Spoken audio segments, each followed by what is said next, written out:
Thanks for staying with us here into the afternoon. I'm thrilled to be moderating this panel today of creative individuals who produce and make art in addition to speaking, thinking, and articulating work in the region, who coordinate programs and create original and authentic things for us to discuss.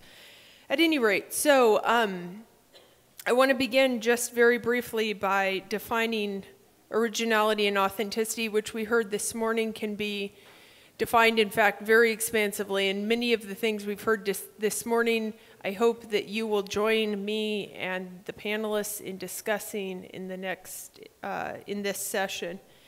But just to give us a few touch points to jump off of, originality, the dictionary definition of originality points to the root of the word in origin, to be the source of an idea, a style, a form, or a material.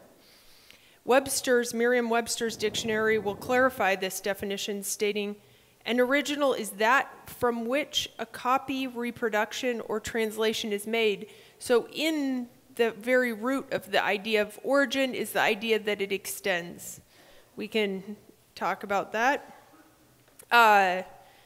Additionally, originality carries the connotation of being unique and innovative, of being one of a kind or different than what has come before. Authenticity is closely related, but importantly a different term. To be authentic is to be genuine, real, not false or copied, says the dictionary. And it's used to describe the condition of being true to oneself. These terms are important because of how they play themselves out in artistic production. So I begin with just 3 quick examples from art history. During the Abbasid Caliphate, artists looked towards Chinese porcelains as the finest, as the most beautiful ceramic tradition. We see on the right-hand side of the screen here a Chinese porcelain bowl from the Yang dynasty. Of course, from the Yuan dynasty, I'm sorry. And on the left-hand side, an Abbasid bowl made as an attempt to create the most precise copy of that Chinese porcelain possible.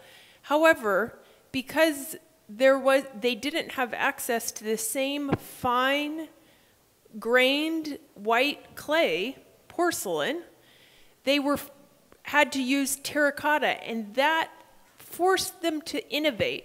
And from the attempt to copy came the innovations of the entire Islamic ceramic tradition. So we have in Islam, the history of Islamic art, an incredibly innovative and rich tradition of ceramic arts that come from a desire to copy Chinese porcelain and end up producing a variety of incredibly unique and original and authentic artistic forms of their own.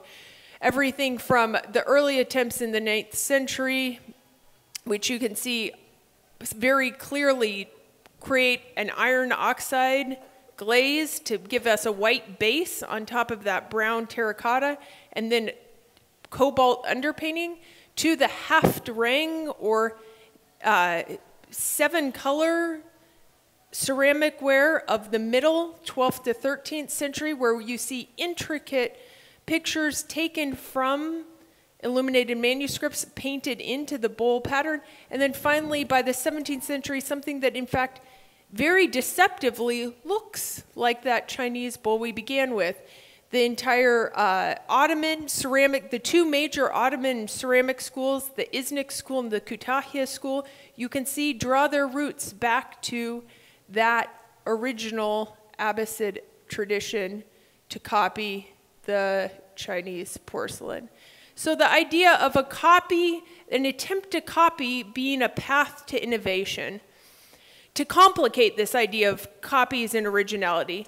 And then secondly, the idea of a copy being a false start. So we have in the tradition of Western art In neoclassical art of the 17th century, Antonio Canova being the godfather of neoclassical sculpture, we see a European desire to copy Roman marbles, classical marbles.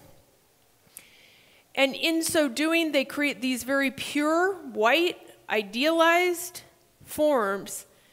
However, historical research, further archaeology has taught us that, in fact, the original classical marbles, Roman and Greek marbles, were painted and often gilded with metal. And we see an enlargement here under a microscope, an enlargement of the surface of the head from the Julio-Claudian era head that we see on the right-hand side of the screen, showing us, in fact, the traces of that paint and gilding. So the idea of a copy being a false start. And then we have the idea of why are these terms so important? Why do we have this whole conference about copy-paste, about originality and authenticity? Why are we gathered here for this panel? And part of why it's so important is that much of how we define modern art, like the modern art with a capital M, comes from these twinned definitions of authenticity and originality. So when we see the earliest forms of artistic photography, which we call pictorialist photography, it's set out very literally to copy painting. And you see Stieglitz, one of the most important figures of the early artistic photographic tradition, making a picture that in its subject, in its composition, and in its soft, focused, and hazy print is very literally trying to copy the traditions of painting, versus when he has his transition and begins to make what we call modern pictures. The modern pictures are true, are authentic to the medium of photography, which is to say they don't try to imitate painting. They use the ability of the camera to give us sharp focus, to frame a composition in innovative ways, to create a dynamic pattern through the document of a dynamic and interesting design or pattern through the documentation of something we see in front of our eyes. This holds true in painting as well. Those figures that we look at as lions of modern painting took apart the actual medium of painting itself. Cézanne gives us the individual brush strokes. He shows us what a painting is, whereas Pollock, in fact, takes it apart even further, eliminating any subject and giving us just skeins of paint. And this all brings us forward to the contemporary moment and then to this contemporary panel, where in many contemporary art practices, what we see is an intentional copying, a copying of something else so as to give us a new view of it. So you see this exceptionally well in a group of American artists from the 1980s, often referred to as the pictures generation, who would reproduce images from either, as we see with Louise Lawler, iconic artworks of the modern era, or in the case of Richard Prince, advertisements. We see an advertisement for Marlboro cigarettes featuring the Marlboro cowboy, and he's taken out the words which identify it as an advertisement and given us just that image. In these cases, a very literal representation or copy, the kinds of things I spoke about in my talk, in fact, at some level, as a way, but here, to conceptually point us to the contemporary image landscape around us. And so I wanted to just give us these points as I introduce our panelists, many of whom you heard from this morning: Asil El-Yacoub, Raya Morocos, Rana Sadek, and Manar Morsi and David Puig, who each of whom are contemporary artists or cultural producers, and who create works or things, cultural products that engage us. And I'm going to begin by asking them to talk about the origins of their work. what their strongest inspirations are and what drives their process of creation. Hello. I'll give you, oh, there you go. Reminds me of Adele, right? Hello. I know I talked about a little bit about collecting and so on in my talk, but actually I'm going to switch over now since the subject changes. I'm going to talk about a project that I do here in Kuwait. It is called Mashari' Min Rasi. So it's Min Rasi projects. I do projects that are true to myself, that they're authentic to me, and I do them in public spaces in Kuwait. So I've done one at a world travel exhibition. I did one for the artist Tariq Hussein, who's with us today, in Hawali in Kuwait. I did two at the Museum of Modern Art. One was based on Ghassan Kanafani's Men in the Sun, and the other one was a Museum of Manufactured Response to Absence. All of these 4 projects were called Kulluna lil Kuwait wal Kuwaitu lana. That was the name of the 4. After I was done, I decided to name those 4 that. And in May, I did a project that's actually related to what I spoke about today. In May, I removed my private area, which is the public area of my private space. So I removed my entire salon with the chandelier and the telephone and the tables, and I moved it into the Museum of Modern Art. And I positioned it there because I started to think about the role of, or how things are actually being collected, and especially in the GCC, but there's actually no security for it. So there's nothing that guarantees that me as a collector can stay. And so then what happens to this collection?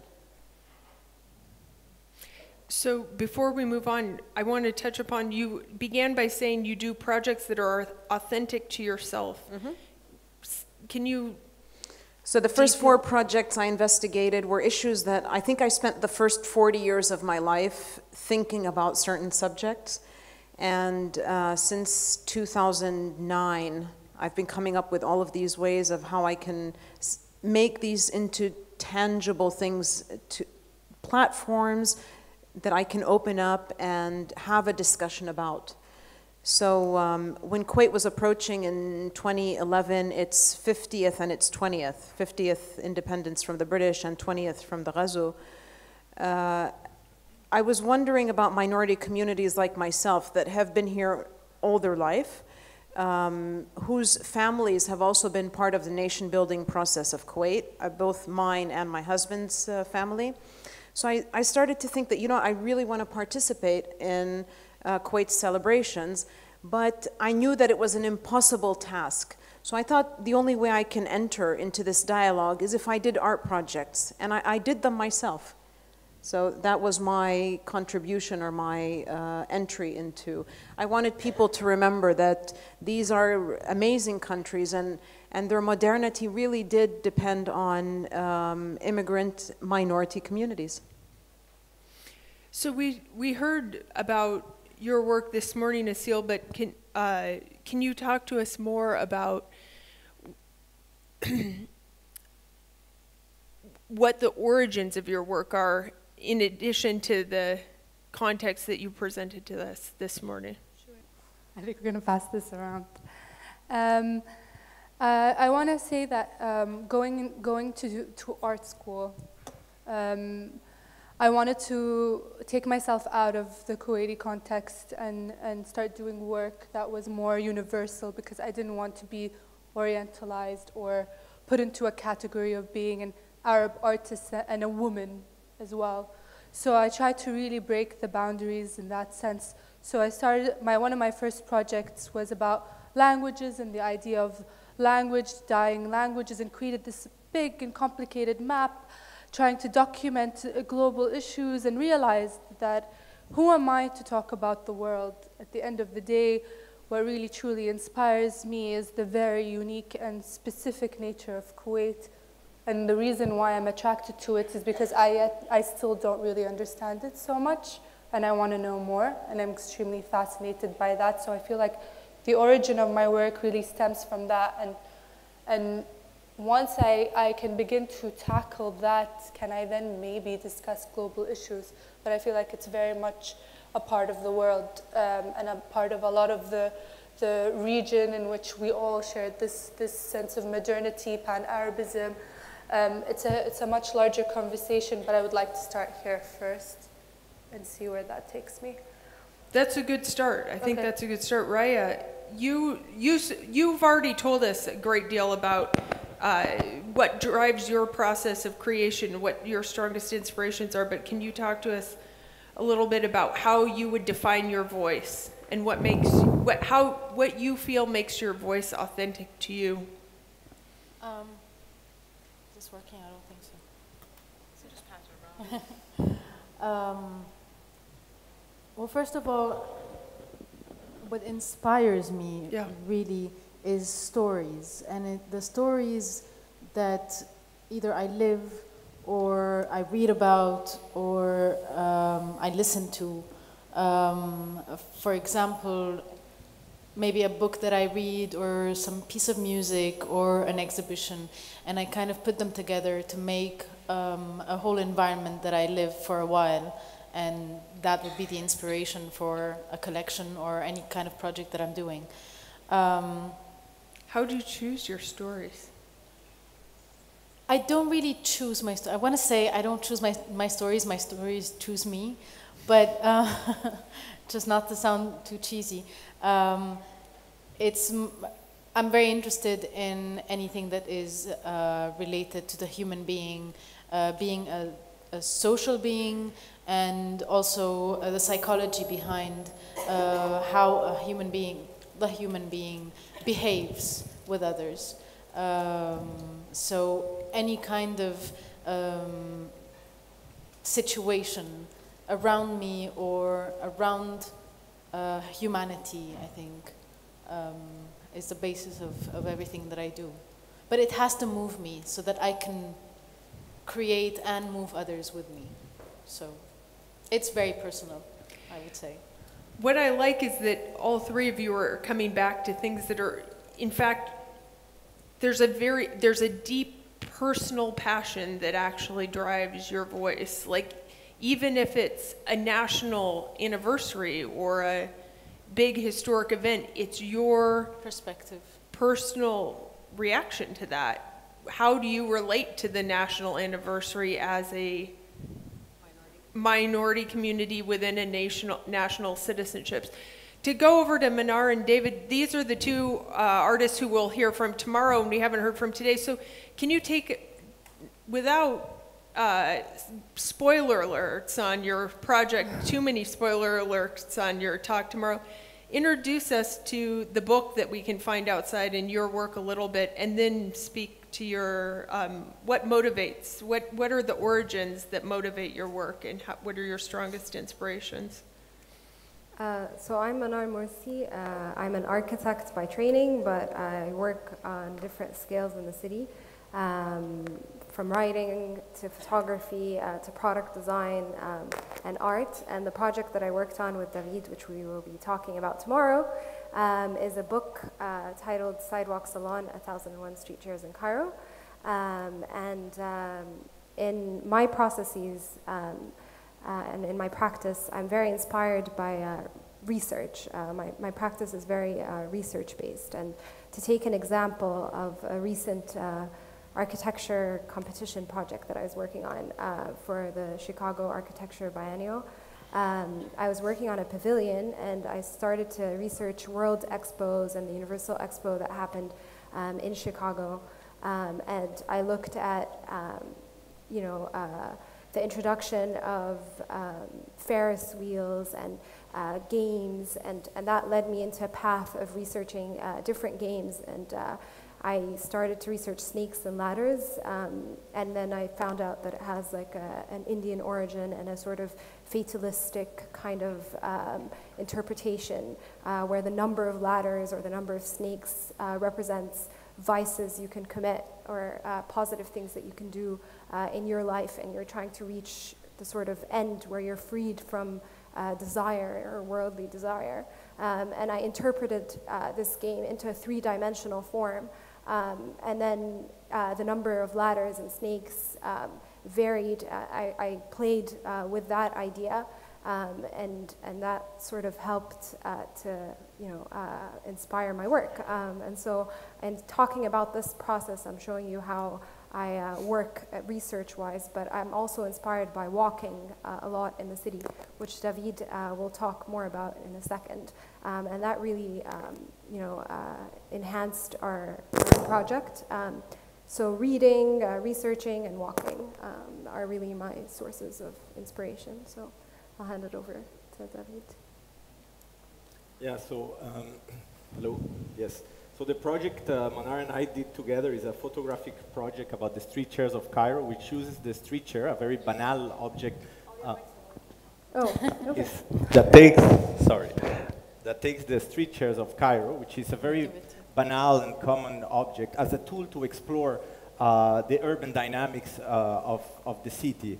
And through the chairs used as a lens, what we try to see is socio-economical dynamic, appropriation of urban space, gender dynamics in the city, practices of recycling, even political issues. So very wide range of issues. So what inspired us, and how did what inspired us in that journey? I would say there was a desire to look at the city. I mean, Cairo is a very complex and huge city, and somehow Manar had been living abroad and returned to the city, and I was also new to the city, so there was this desire to tackle the urban space. There's an interest in understanding this space in which we live, but in which we live always in very limited spaces without going out of our usual paths. And of course, walking was kind of the perfect way to experience the city with an attention to the details and the kind of details like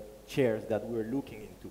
Also, the fact that walking is a very physical experience. It's a way to acquire knowledge. So we're thinking, but we're thinking engaging our body, which has a very particular effect in the way in which we are thinking. The act of walking also allowed us chance encounters. So we did interviews with people that we will find on the way. So there was an unplanned element to it. Different routes, and it allowed, I mean, really walking allows to focus like on the broad picture, but also on details, to see like, the center, the main streets, but also you can branch out and look little alleys and marginal streets. I think another source of inspiration for me, and I think shared with Manar, is literature, and in literature in particular, works that blend the personal, the fiction, the autobiography, and that blurs a bit the line between this dimension. And we try to reproduce this in the book that resulted from our photographic project, because it has photography, but it also have interviews, it also have fictions that we commissioned to Egyptian authors inspired by street chairs, and it has essays which are more kind of sociological or philosophical, and So one of the ideas that I heard all three of this morning's speakers speak about, and that I think also really relates to you two, is this idea of collage. And I think it's interesting that you two, Manar and David, refer to themselves as the sidewalk DJs, because they traverse the sidewalks and then combine elements. And there's this, to me, this element of collage to your practice, and it's something that in different ways I think all of you spoke about this morning. And we're not talking about a traditional medium of collage, of literally pasting together things, but in fact of incorporating multiple influences. And I think that really gets to the heart of both if we had to define the key trends or the key elements of 21st century artistic practice thus far, but also to this idea of originality and authenticity being particular to a time period in history and to a place or a context of the creation. And so we can skip around now that we've been through all the speakers, but would any of you like to speak to the importance of combining elements of collage as a conceptual practice in your work? I want to say in regard, I think Rana said it in her speech where she talked about genuinity as a form of authenticity. And I think that, especially with art these days, is that you can, I think if you really look, sense the authenticity in the work through the genuinity of the artist. So through copying or pasting or cutting and pasting, or the idea of collaging, or the idea of like taking something that exists and then re-representing it, because art in general, art anyway at the end of the day is a representation. Sorry.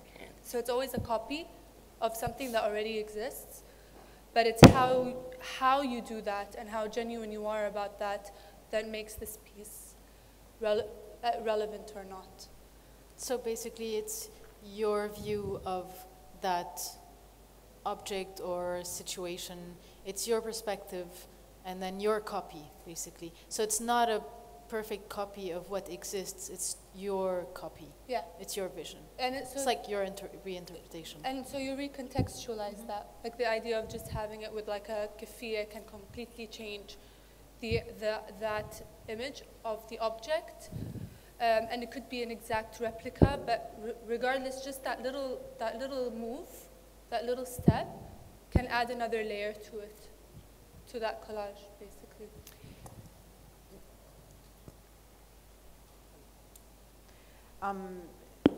Talking about copy and paste, but I feel we have so much access to information. Yes. Too much access to information, and we could be doing work, but not knowingly knowing that we're copying.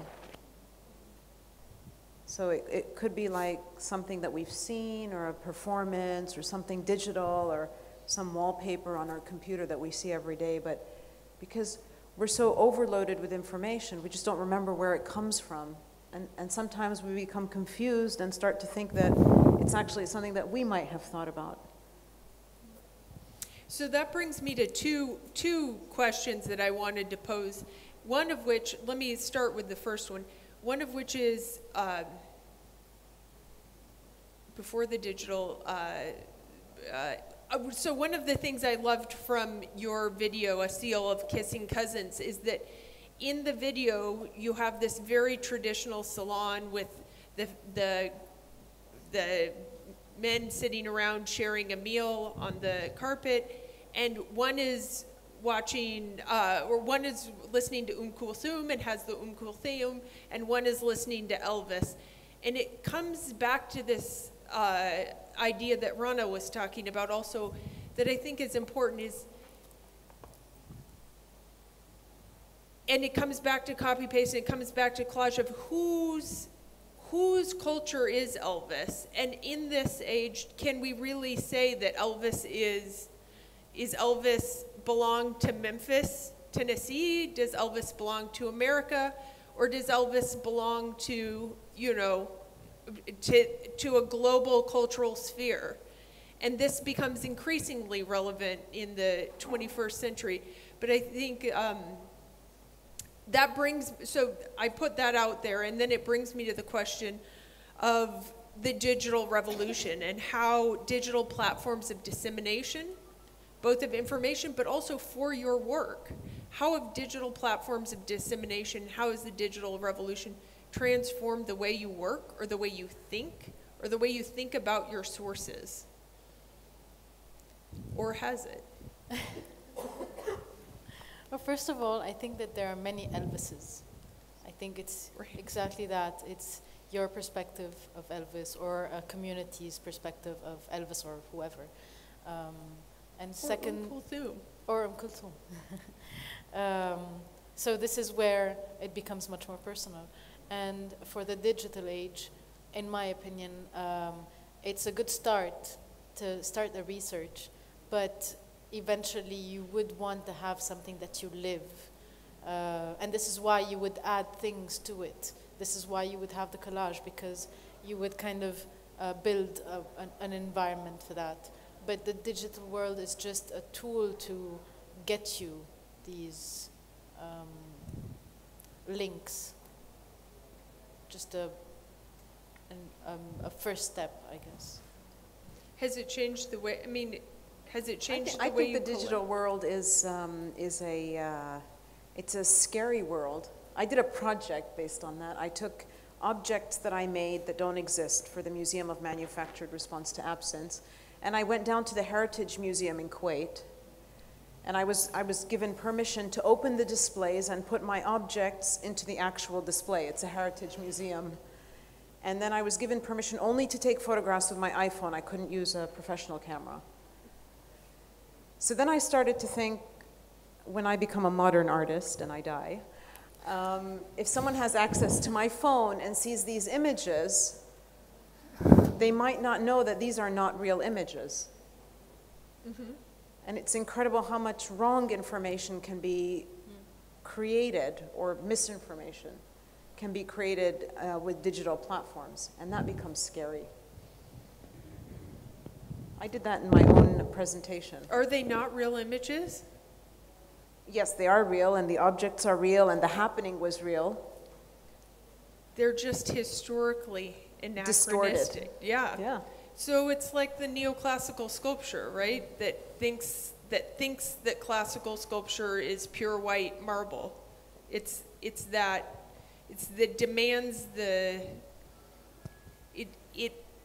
emphasizes the demand of historical context, of specificity.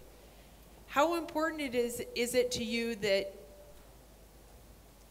people have a context for interpreting your work? Or do you feel, as artists, do you feel that once you put the work out there that it is open? For David and I, this was really important when we started the project. I mean, we started with just looking at the recycled chairs as, amazing collages into and onto themselves of disparate elements that were found in the street and then reassembled to create these, amazing objects. But then we wanted to expand on that, and we were struggling, like, is an image of the chair alone enough, or should we photograph the owners of the chairs? Or how can we relay this voice so it's not just a catalog of found objects from the sidewalk, and then how also are we going to display this archive in an exhibition or a book or a website? What is the best sort of output to take out our work to the world? And I think the project evolved over time, and we started to do interviews, and then we added the layer of commissioning the fictions, and then we wrote the essay that framed the whole book as a book, which is a particular kind of output, but we're also working on another output, which is the web sort of archive of our images, and it's a different way of telling the story of our images and our work, and it's much more accessible because the art book world at the end of the day is very sort of limited kind of particular scope. And then we were asking, why a book? Like, why do we need to make a book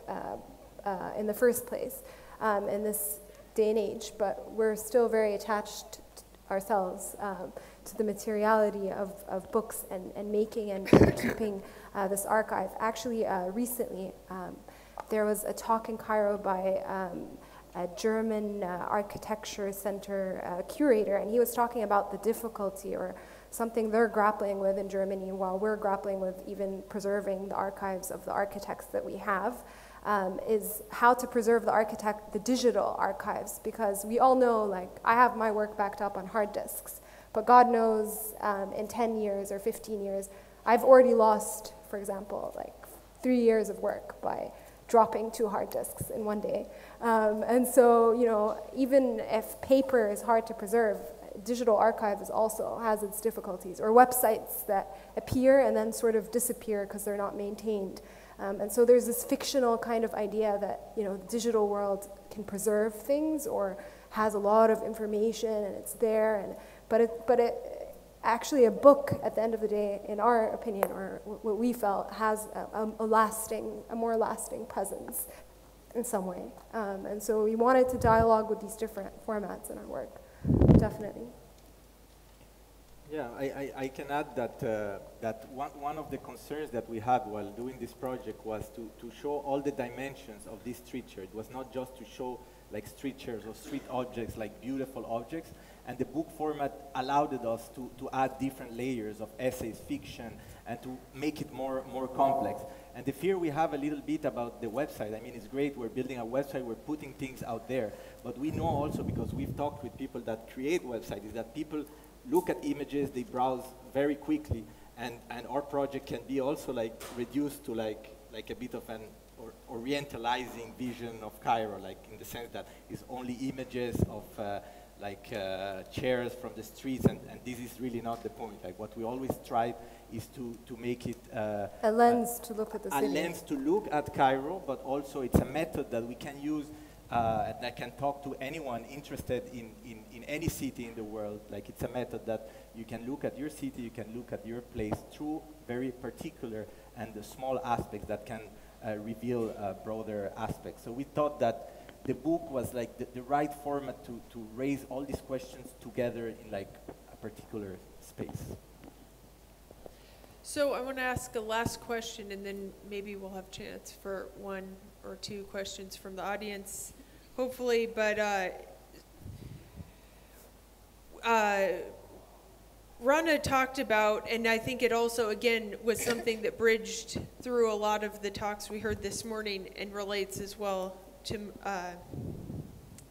the Sidewalk DJ project, is the idea of identity often being a way of signaling authenticity. And as we just talked about, we live in a deeply international art world. Everyone here has spoken about that. However, for so much of history, the idea of being authentic also demanded an allegiance to one's cultural roots. And so I wanted to conclude with by asking the panel, what is the importance of representing your cultural identity to you, however you define that? Or is the idea of being unique still an important concept as you're creating, as you're thinking about your work? Maybe I can start. I mean, I come from the other half of the world. I mean, I come from Dominican Republic, and by the nature of my work, I've been traveling. So at some point, I decided that I had to embrace this kind of condition. No? So I decided to do work in Dominican Republic. I mean, to keep on doing work in Dominican Republic and to be engaged there in the scene. So I run a publishing house there, which keeps me, I mean, I keep on learning what's happening, selecting texts and publishing texts. And for me, it was very important to have a practice to keep me connected, to have a dialogue somehow there. But at the same time, due to the nature of my work as I travel, I decided to, in every place I will go also to develop projects. In the case of Egypt, like the project I did with Monaro. I live in India before, and now I've been asked to write something about India. I mean, and in between, because I'm also navigating between these two contexts, I work as a translator, which is like another layer of identity or shifting between identities, and this is a practice that I try to also develop, is to bring things from the places I go or from the language I learn to the context of the Dominican Republic. So I see identity as you know, something shifting, complex, evolving, and the important thing for me at least is to try to engage with the places in which I have a strong relation in Dominican Republic, because I was born there and I live there, and then the places where I go. But that doesn't mean to create local or parochial work. It's just that the place is important because this is what you get to know. But you create work that is informed by a lot of things that surround you, and work that can, of course, transcend that local in which you are based. But that also makes you wonder if you actually belong to a country or you're just a citizen of the world. And with the digital age, you kind of are. You do have the past of where you were born or where you lived most of your life, and you do have their traditions maybe that are slowly fading away, but I mean, we're headed towards having something much more global, I would say, and just having the memory of what used to be just parts of the world, clans, and identities, different identities. Such a complex question, and to define what cultural roots are for me are really challenging, because I don't know whether, I mean, you have the nation, and then you have the micro community, and then you have just your family, and what is identity really? It's something that everyone's pursuing and has been pursuing for a long time, and trying to answer it as logically as possible, and I don't think it's that logical. I don't think I've reached a point where I can easily say whether my work is culturally rooted or national, or I'm not. I can't. I thought about that question for a while, and I really don't know how to answer it. And again, with the disembodiment that we feel through the digital age, it's like even more frustrating to grasp that concept. So, do you see cultural authenticity as a problem or a promise? Is it something that motivates you, or is it something that you react against? It's definitely motivating, because all it wants me to do is ask questions, and I feel like that's what I'm still doing, is just, even through my work, is just continue to ask questions and not necessarily find the answer for it right now, but maybe gradually learn more about it, find out more about it, and understand it. I'm not sure exactly who's in charge, but do we have time for 1 or 2 questions from the audience? We should. Do we have questions from the audience? No questions? Are any of my friends out there to ask a question? No friends. There's a question. No friends. There's a question over there. Joaquin doesn't want questions. Here, Joaquin, I fixed it. Hello. You mentioned the authority and the creativity and the collage and all these words, but the thing that I need to know to make it simple to understand for me, we know that, let's say, Cairo, it's famous with the pyramids, Hussein, streets, and Fishawi Cafe. So these items define that it's collage, that anyone think about Cairo, think about all these items, and not give it like a limit or let's say limits or edge to develop another identity, or it's like some kind of their own authority, or it's like elements of their authority. It's something will help them, will help Cairo as city, or limit her ability to process. I think defining Cairo with the pyramid and the standard sort of tropes is limiting, in my opinion. I think there's more to Cairo and Egypt than just these tourist attractions or that collage of imagery that we're so accustomed to. And interpreting it this way makes it very impersonal. It's just a postcard of Egypt, and an old one too. Whereas as an artist or as anyone in the creative field looking at Cairo or any other inspirational place would interpret it much more personally and would actually want to live it. So they would go to Cairo and live the whole experience of Cairo from the touristic areas, of course, to the much more secluded paths and places and music and people and, I mean, food. You have to have all of your senses working to kind of interpret a city. And it's very personal too. What do you think, Banat? If you live any kind of, let's say, a love story in Egypt, or maybe an adventure, you will have a perspective that is completely different than if someone else goes there and lives it. What do you think, Manar? Well, I think everyone has a pyramid story, and there's always, the pyramids were present in Van Leeuw's sort of portraiture. Artists in different ways tackled the pyramids. David was doing a little side project, which he hasn't completed, where he was documenting all the pyramidal formations in Cairo, like, for example, watermelon sellers. When they sell watermelons on the side of the street, they always form them in a pyramid. Or you have, like, when you go to buy fruit and vegetables in the market, also oranges are always stacked as pyramids.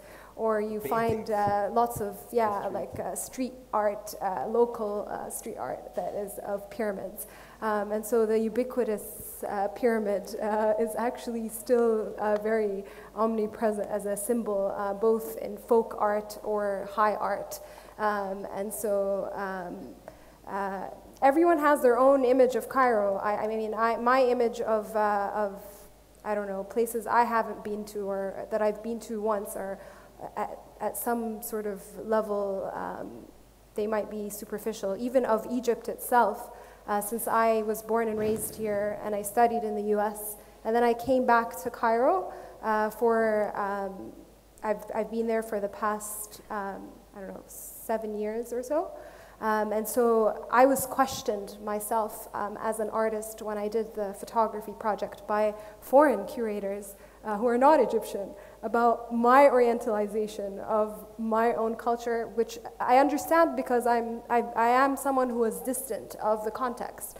But it is possible for someone like me to even have that sort of vision of my own country and my own identity in a way, because I'm engaged with different culture or at different levels or times in my life with different cities, and so it depends on your level of saturation or knowledge of the city.